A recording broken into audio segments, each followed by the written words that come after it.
ಹೊಸ ಸರ್ಕಾರ ಬಂದಾಗ ಜಂಟಿ ಅಧಿವೇಶನ ಉದ್ದೇಶಿಸಿ ಭಾಷಣ ಮಾಡ್ತಕ್ಕಂಥದ್ದು ಸಂವಿಧಾನದ ರೀತಿಯ ರಾಜ್ಯಪಾಲರ ಕರ್ತವ್ಯ. ಆರ್ಟಿಕಲ್ 176, 163 ಬಹಳ ಸ್ಪಷ್ಟವಾಗಿ ಹೇಳ್ತದೆ. ರಾಜ್ಯಪಾಲರು ಅವರು ತಯಾರು ಮಾಡಿದಂತ ಭಾಷಣವನ್ನು ಓದಾಗಿಲ್ಲ. ಕ್ಯಾಬಿನೆಟ್ ಏನ್ ಪ್ರಿಪೇರ್ ಮಾಡಿಕೊಡ್ತದೆ, ಸರ್ಕಾರದ ಸಚಿವ ಸಂಪುಟ ಏನ್ ತಯಾರು ಮಾಡ್ತದೆ ಭಾಷಣ, ಆ ಭಾಷಣವನ್ನು ಓದಲೇಬೇಕು. ಇವತ್ತು ಜಂಟಿ ಅಧಿವೇಶನ ಕರೆಯಲಾಗಿದೆ. ಯಾಕಂದ್ರೆ ಇದು ಮೊದಲನೇ ವರ್ಷ, ಮತ್ತೆ ಮೊದಲನೇ ಜಂಟಿ ಅಧಿವೇಶನ. ಜೊತೆಗೆ ವಿಶೇಷ ಅಧಿವೇಶನ ಕೂಡ ಕರೆದಿದೆ. ಕಾರಣ ಯಾಕಪ್ಪ ಅಂತಂದ್ರೆ ಮಹಾತ್ಮ ಗಾಂಧಿ ಉದ್ಯೋಗ ಭರವಸೆ ಯೋಜನೆ ಅದನ್ನು ರದ್ದು ಮಾಡಿ, ಅದನ್ನು ರಿಪೀಲ್ ಮಾಡಿ VBG ರಾಮ್ಜಿ ಕಾಯ್ದೆಯನ್ನ ಹೊಸದಾಗಿ ಮಾಡಿದ್ದಾರೆ. ನಮ್ಮ ಸರ್ಕಾರದ ತೀವ್ರ ವಿರೋಧ ಇದೆ. ಒಂದು, ಮಹಾತ್ಮ ಗಾಂಧೀಜಿಯವರ ಹೆಸರನ್ನು ತೆಗೆದುಹಾಕಿರ್ತಕ್ಕಂಥದ್ದು.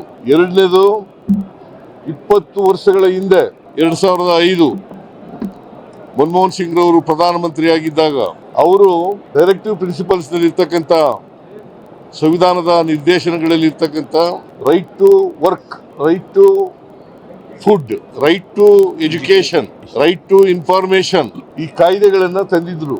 ಉದ್ದೇಶ ರೈಟ್ ಟು ವರ್ಕ್ ಕಾಯ್ದೆ ತಂದದ್ದು ಉದ್ದೇಶ ಏನಪ್ಪಾ ಅಂತಂದ್ರೆ ಹಳ್ಳಿಗಾಡಿನಲ್ಲಿ ಇರ್ತಕ್ಕಂಥ ಬಡ ಕಾರ್ಮಿಕರಿಗೆ ವರ್ಷದಲ್ಲಿ 100 ದಿನಗಳ ಕಾಲ, ಕನಿಷ್ಠ 100 ದಿನಗಳ ಕಾಲ ಉದ್ಯೋಗವನ್ನ ಕೊಡಬೇಕು ಅಂತಕ್ಕಂಥ ಉದ್ದೇಶದಿಂದ.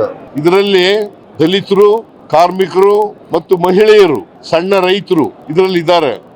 ಈ ಉದ್ಯೋಗ ಪಡ್ಕೊಳ್ತಕ್ಕಂಥ ಕೆಟಗರೀಸ್ನಲ್ಲಿ ಇವರೆಲ್ಲರೂ ಕೂಡ ಇರ್ತಕ್ಕಂಥ ಇದು ವಿಶೇಷವಾಗಿ 53% ಮಹಿಳೆಯರಿದ್ದಾರೆ, 28% ದಲಿತರಿದ್ದಾರೆ.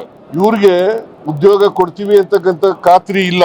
ಅವರು ಕೇಳಿದ ಜಾಗದಲ್ಲಿ, ಅವ್ರ ಊರಿನಲ್ಲೇ ಅಥವಾ ಅವ್ರ ಜಮೀನುಗಳಲ್ಲೇ, ಸಣ್ಣ ರೈತರಾದ್ರೆ ಅವ್ರ ಜಮೀನುಗಳಲ್ಲೇ ಅವರು ಕೆಲಸ ಮಾಡಬಹುದಾಗಿತ್ತು. ಇದನ್ನ ರದ್ದು ಮಾಡಿದ್ದಾರೆ. ಯಾಕಂತಂದ್ರೆ ಈಗಿನ VBG ರಾಮ್ಜಿ ಕಾಯ್ದೆನಲ್ಲಿ ಕೇಂದ್ರ ಸರ್ಕಾರ ತೀರ್ಮಾನ ಮಾಡಬೇಕು. ಕೇಂದ್ರ ಸರ್ಕಾರ ಎಲ್ಲಿ ಕೆಲಸ ಮಾಡಬೇಕು ಅಂತಂದ್ರೆ ಅಲ್ಲಿ ಮಾಡಬೇಕು. ಅವರು ತೀರ್ಮಾನ ಮಾಡ್ತಾರೆ ಎಲ್ಲಿ ಕೆಲಸ ಮಾಡಬೇಕು ಅನ್ನೋದನ್ನ ತೀರ್ಮಾನ ಮಾಡ್ತಾರೆ. ಆಮೇಲೆ 365 ದಿನಗಳು ಯಾವಾಗ ಕೆಲಸ ಕೇಳಿದ್ರು ಕೊಡಬಹುದಾಗಿತ್ತು, ಯಾವಾಗ ಕೆಲಸ ಕೇಳಿದ್ರು ಕೂಡ ಕೊಡಬೇಕಾಗಿತ್ತು. ಅದು ಸರ್ಕಾರದ ಕರ್ತವ್ಯ. ಜೊತೆಗೆ ಆಕ್ಷನ್ ಪ್ಲಾನ್ ಮಾಡ್ತಕ್ಕಂಥದ್ದು ಪಂಚಾಯತಿಗಳು, ಗ್ರಾಮ ಸಭೆಗಳು. ಇದನ್ನ ಈ ಕಾಯ್ದೆನಲ್ಲಿ, ಹೊಸ ಕಾಯ್ದೆನಲ್ಲಿ VBG ರಾಮ್ಜಿ ಕಾಯ್ದೆನಲ್ಲಿ ಇಲ್ಲ. ವಿರೋಧ ಪಕ್ಷದವರು ಅದನ್ನ ಉದ್ದೇಶಪೂರ್ವಕವಾಗಿ ಡಿಫೆಂಡ್ ಮಾಡ್ಕೊತಾ ಇದ್ದಾರೆ. ಯಾಕಂತಂದ್ರೆ ಇವ್ರಿಗೆ ಯಾವುದೇ ಸ್ವಾತಂತ್ರ್ಯ ಇಲ್ಲ. ವಿರೋಧ ಪಕ್ಷದವರಿಗೆ ಕೇಂದ್ರ ಏನ್ ಮಾಡಿದ್ರು ಕೂಡ ಅದನ್ನ ಮಾಡಬೇಕು ಅಂತಕ್ಕಂಥದ್ದು, ಅದನ್ನ ಒಪ್ಕೋಬೇಕು ಅಂತಕ್ಕಂಥದ್ದು, ಅದನ್ನ ಸಮರ್ಥನೆ ಮಾಡ್ಕೋಬೇಕು ಅಂತಕ್ಕಂಥದ್ದು ಇವರಲ್ಲಿ ಇರ್ತಕ್ಕಂಥ ನೀತಿ. ಅದರಿಂದ ನಾವು ಅದನ್ನ ವಿರೋಧ ಮಾಡಿದ್ದೀವಿ. ಅದನ್ನ ಕ್ಯಾಬಿನೆಟ್ ರಾಜ್ಯಪಾಲರ ಭಾಷಣದಲ್ಲಿ ಸೇರಿಸಿತ್ತು. ನಮ್ಮ ಉದ್ದೇಶ ಏನಪ್ಪಾ ಅಂತಂದ್ರೆ ಅದರಲ್ಲಿ ಮನ್ರೇಗಾದಲ್ಲಿ ಉದ್ದೇಶ ಏನಪ್ಪಾ ಅಂತಂದ್ರೆ ಮನ್ರೇಗವನ್ನ ಮರುಸ್ಥಾಪನೆ ಮಾಡಬೇಕು. ಈಗ ತಂದಿರತಕ್ಕಂಥ ಹೊಸ ಕಾಯ್ದೆಯನ್ನ ರದ್ದು ಮಾಡಬೇಕು. ನಮ್ಮ ಪಕ್ಷದಲ್ಲಿ ಮತ್ತು ಸರ್ಕಾರದಲ್ಲಿ ತೀರ್ಮಾನ ಮಾಡಿದ್ದೀವಿ. ಮನ್ರೇಗವನ್ನ ಮತ್ತೆ ಪುನರ್ಸ್ಥಾಪನೆ ಮಾಡೋವರೆಗೆ ಹೋರಾಟ ನಿರಂತರವಾಗಿ ನಡೀತದೆ. ಯಾವ ಮಾದರಿನಲ್ಲಿ ಅಂತಂದ್ರೆ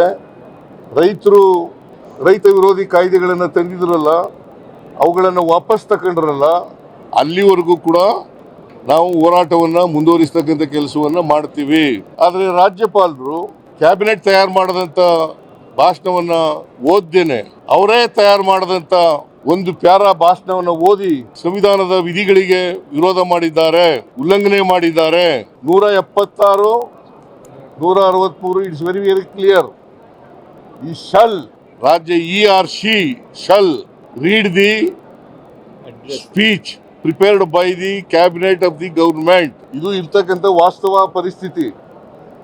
ಇದು ಸಂವಿಧಾನದ ಉಲ್ಲಂಘನೆ ಆಗಿದೆ, ಮತ್ತೆ ಜನ ಪ್ರತಿನಿಧಿಗಳ ಸಭೆಗೆ ಅವಮಾನ ಆಗಿದೆ. ಇದು ಮೊದಲಿಂದ ನಡ್ಕೊ ಬಂದಿರತಕ್ಕಂಥ ಪದ್ಧತಿ. ಸಂವಿಧಾನ ಬಂತವಿಂದ ಅಸೆಂಬ್ಲಿಗಳು, ಪಾರ್ಲಿಮೆಂಟ್ಗಳು ಪ್ರಾರಂಭ ಆದ್ಮೇಲೆ ನಡ್ಕೊ ಬಂದಿರತಕ್ಕಂಥ ಸಂವಿಧಾನ ಬದ್ಧವಾದಂತ ವಿಚಾರ.